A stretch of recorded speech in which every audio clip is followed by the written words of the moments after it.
completely wrong. We've had the most illegal entry in 4 years in the history of the country. Dude. You're and right, this is I'll why answer you. let me finish. And this is why your party sucks. This is why your party is at 29% approval. 20%. Because you got 20. Thank you. Because all you guys do is talk shit and just go anti-Trump. You have no policies. You guys have no vision. You have no leaders. You're talking about oligarchs and you hate the oligarchs. Where do you think Bernie Sanders and AOC are going to get their money from? Their donors. Are you don't lie to yourself. For you to look and brother, you're talking about yesterday we lied. AOC and Bernie Sanders don't take money. Hold on, ready from for those this? people. You're saying that we lied 2 days ago. You just lied, and you're going to look like a fool that the border wasn't wide open. Look at this chart. What does that chart say to you?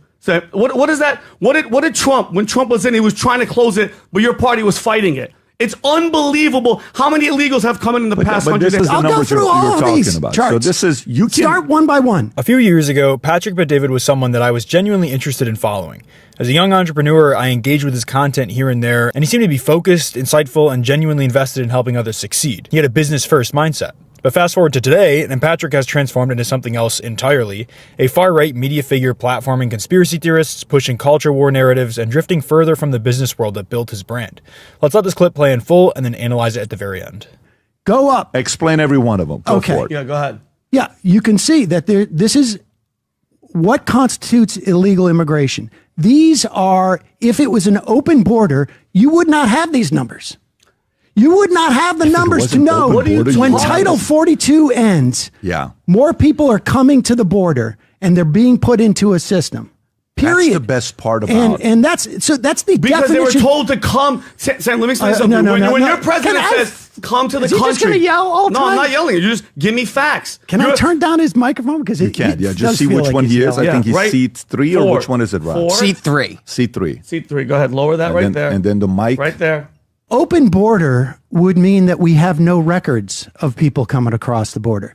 The law in this country has been that if you put your foot in this country, it's an international law, it's a U.S. law. If you put your foot in this country and you apply for asylum, you are due a process to do that. 98% of those people who are then what you guys would call catch and release come back for their hearings. We are woefully understaffed in terms of like immigration judges, and that process is definitely broken. I would love to see more money spent in the processing of these people so that we can establish which ones, like your family, like my family as well, illegal immigrants. No, but came in through a refugee status. They weren't citizens on day one. They came in, they went through a process.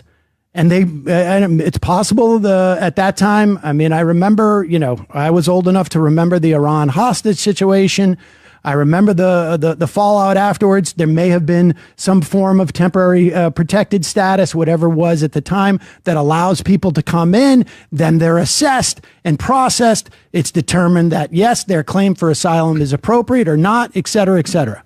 That's what we're looking at there. As you scroll up on those other charts, you can see when Title 42 ends, which was only supposed to be an emergency situation that has to do with health, and you can't have it both ways. Either COVID ends or it doesn't end, the pandemic. And so people come in. There's no doubt, and that number on that chart that Musk had, under Biden, more people received temporary protected status. We had a problem in Haiti as the country has fallen apart. You had people from Ukraine coming in because of obviously the invasion.